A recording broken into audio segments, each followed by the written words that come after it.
Mais vous devez m'écouter. Parce que vos vies en dépendent.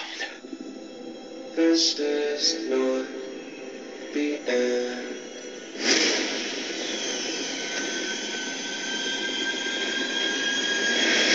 Vous voyez, ce n'est pas la première fois.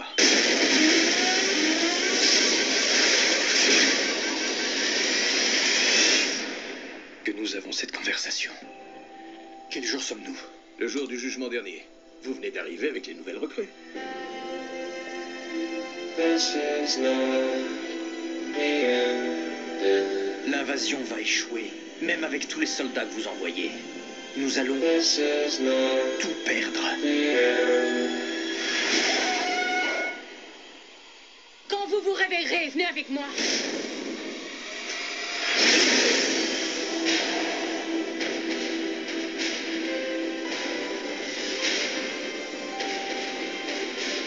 Vous savez parfaitement ce qui m'arrive. Ce qui vous arrive m'est arrivé à moi. Vous avez détourné leur pouvoir.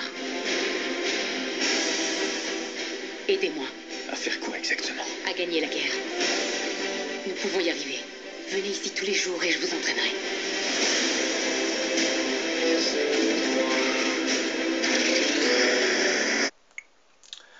Dans cette nouvelle vidéo, je vais vous parler de la symbolique de ce chiffre 666.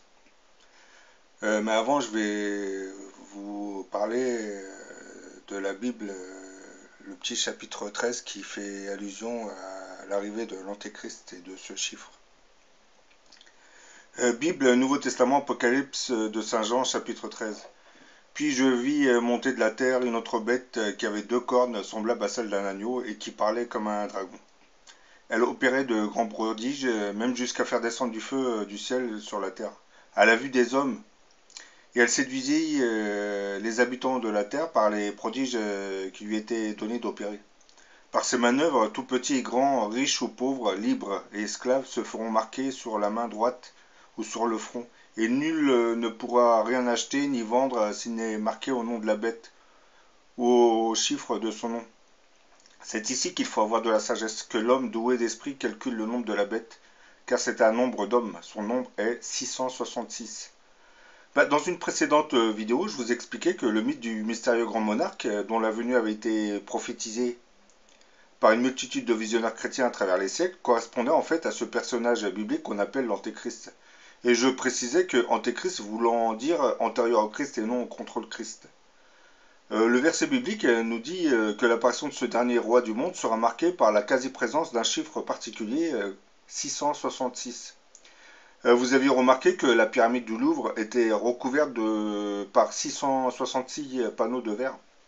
Un indice supplémentaire qui nous annonce la venue de cet antéchrist sur le sol de France. Dans le film dont vous venez de voir un extrait, qui s'intitule Edge of Tomorrow, Tom Cruise est la victime d'un jour sans fin qui se répète indéfiniment. Il revit toujours la même scène mais doit apprendre à évoluer en fonction de ce qu'il avait appris dans la scène précédente. Et le film se termine sous la pyramide du Louvre. Le réalisateur du film avait-il choisi cette pyramide à cause du symbolisme de ces 666 panneaux de verre? Et probablement qu'il essayait de nous expliquer que l'Antéchrist va apparaître sur le territoire de France. Bien entendu, quand on dit Antéchrist, moi je ne vois pas trop un être maléfique. Ça serait plus un grand monarque qui va apporter une nouvelle science, une sorte de révélation.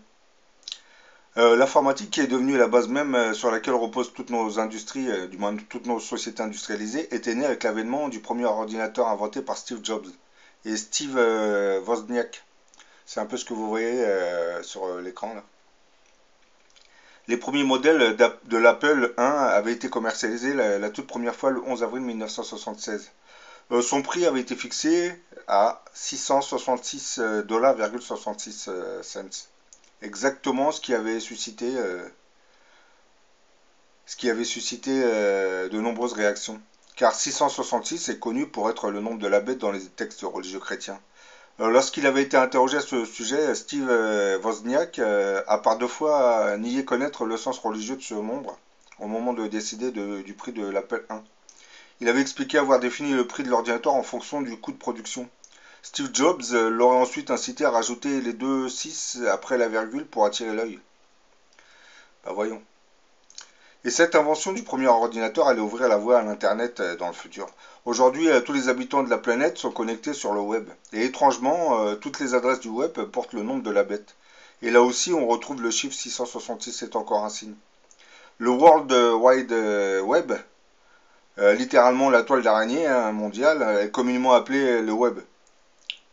Parfois la toile ou le www. C'est un système hypertexte public en fonctionnant sur Internet et qui permet de consulter avec un navigateur Internet Explorer ou Mozilla des pages mises en ligne dans des sites. L'image de la toile vient des hyperliens qui lient les pages web entre elles. Le web n'est qu'une des applications de l'Internet avec le courrier électronique, la messagerie instantanée, etc. Le web a été inventé plusieurs années après l'Internet, mais c'est le web qui a rendu les médias grand public attentifs à Internet. Depuis, le web est fréquemment confondu avec Internet, en particulier le mot toile est souvent utilisé dans le langage courant sans qu'il soit clair qu'il désigne le web ou Internet. En hébreu, chaque lettre de l'alphabet a une valeur numérique. La valeur numérique de la lettre W est le 6. Donc, déduction logique, www est égal à 666. Effectivement, les adresses du web portent le nom de la bête. Ouais, c'est encore étrange. L'empreinte maléfique du diable sera aussi enregistrée dans le logo d'Apple, une pomme croquée. Un symbolisme que tous les religieux connaissent. Mais me direz-vous pourquoi la pomme d'Apple est-elle croquée? En fait, c'est un hommage à l'anglais Alan Turing, génial mathématicien qui pendant la Seconde Guerre mondiale avait réussi à décrypter le code secret des nazis, généré par leur fameuse machine Enigma. Sans ce Turing, les Alliés auraient probablement perdu la bataille de l'Atlantique et peut-être la guerre contre le nazisme. Turing était en fait un héros assez connu à l'époque. On considère qu'il avait inventé l'ordinateur et l'informatique. Le seul souci avec lui, c'est qu'il était gay. Et à l'époque, c'était un délit. La justice britannique le condamnera à la castration chimique. Officiellement, il fut inculpé d'indécence manifeste et de perversion sexuelle. Désespéré et humilié, il préféra se suicider en 1954, à 42 ans, en mordant dans une pomme empoisonnée au cyanure comme Blanche-Neige, qu'il adorait. En créant Apple, Steve Jobs et Steve Wozniak lui rendirent cet hommage. Leur pomme arc-en-ciel, signe du mouvement gay, porte la mortelle blessure. La mortelle morsure. Dans la Bible, on nous dit que le diable s'était transformé en serpent pour venir ramper dans le jardin d'Éden où se trouvaient Adam et Ève. Dans ce jardin, il y avait un arbre dont il ne fallait pas toucher aux fruits. Sous son déguisement de serpent, le diable rampera jusqu'à Ève et lui suggéra de manger une des pommes de l'arbre, ce qui aura comme conséquence le baptisement d'Adam et Ève du jardin d'Éden. Donc le logo d'Apple rendra en fait hommage à ce péché de l'humanité. Et toute cette pornographie que l'on retrouve sur la toile internet ne fait que confirmer tout cela. Et enfin, je terminerai par le fameux code barre. Aujourd'hui, la quasi-totalité des biens de consommation dans le monde développé sont marqués au moyen d'un code barre. Dans ce code, chaque chiffre de 0 à 9 est représenté par une double barre. Or, 3 doubles barres à gauche, au milieu et à droite sont toujours présentes, quel que soit le produit marqué. Elles sont souvent plus longues que les autres et leur chiffre associé n'est pas mentionné explicitement. Il est facile de trouver le chiffre manquant en examinant le code. La double barre fine représente le chiffre 6. Ce qui donne un 6 au début, un 6 au milieu et un 6 à la fin des codes barres. Ce qui donne 666. La Bible parle prophétiquement d'un système monétaire unifié où l'argent liquide a disparu et est remplacé par une marque 666. Si quelqu'un veut acheter ou vendre quelque chose, il doit porter une marque, soit le nom de la bête, soit le nombre correspondant à son nom. Ce nombre représente le nom d'un homme, c'est 666. Là, comme vous voyez, un autre monde nous prépare à la venue de l'Antéchrist, puisque ce chiffre, on commence à le trouver un peu partout. Et là, je vais vous faire montrer une petite vidéo qui vous parle de ce petit chiffre 666. Petit, mais impressionnant, parce qu'il nous annonce l'arrivée de l'Antéchrist.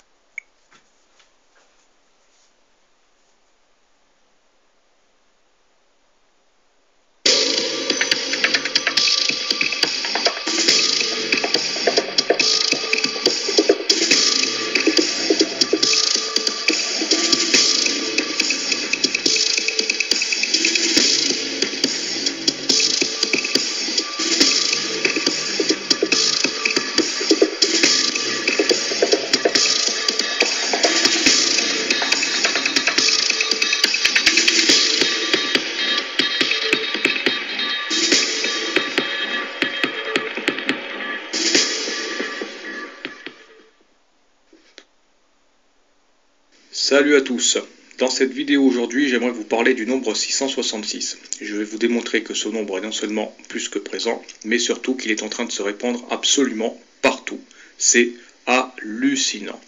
Vous allez le voir au travers les logos, donc les nouveaux logos notamment, vous savez, qui remplacent les anciens, les spots publicitaires, les marques en tout genre, etc. Alors je ne sais pas ce qu'était ce nombre à l'origine, mais ce que je sais aujourd'hui, c'est que ce nombre est profondément diabolique. Alors très rapidement, si on se rapporte à ce que dit la Bible, et je cite la Bible puisque la Bible est le livre religieux le plus ancien, je pars du principe que de toute façon, tout ce qui a été écrit de la main de l'homme est sujet à manipulation et à interprétation, et donc pour limiter au maximum les mauvaises compréhensions et me rapprocher de la vérité, je vais forcément puiser à la source, et donc rechercher aux origines les plus lointaines. Donc si je ne dis pas de bêtises, la Bible parle deux fois du nombre 666, une première fois dans Roi 1 chapitre 10 verset 14, qui parle du roi Salomon qui recevait chaque année 666 talents d'or, et une deuxième fois dans Apocalypse chapitre 13 où il est écrit, je cite, « Ainsi, personne ne pouvait acheter ni vendre sans avoir la marque, c'est-à-dire le nom de la bête ou le nombre de son nom.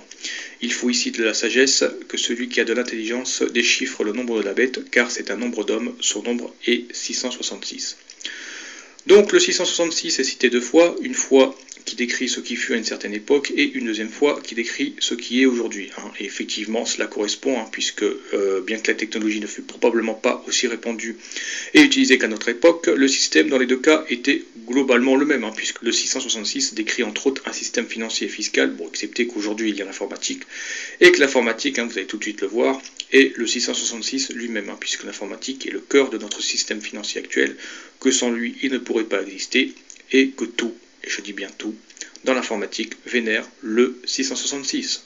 Déjà, il faut savoir que le premier ordinateur d'Apple s'appelait le 666 et qu'il a été vendu au prix de 666,66 $. Ce sont des informations que vous pouvez vérifier très facilement sur Wikipédia. Que la marque Apple avec son logo fait évidemment référence à la pomme pécheresse d'Adam et Ève. Apple est une entreprise multinationale américaine extrêmement connue,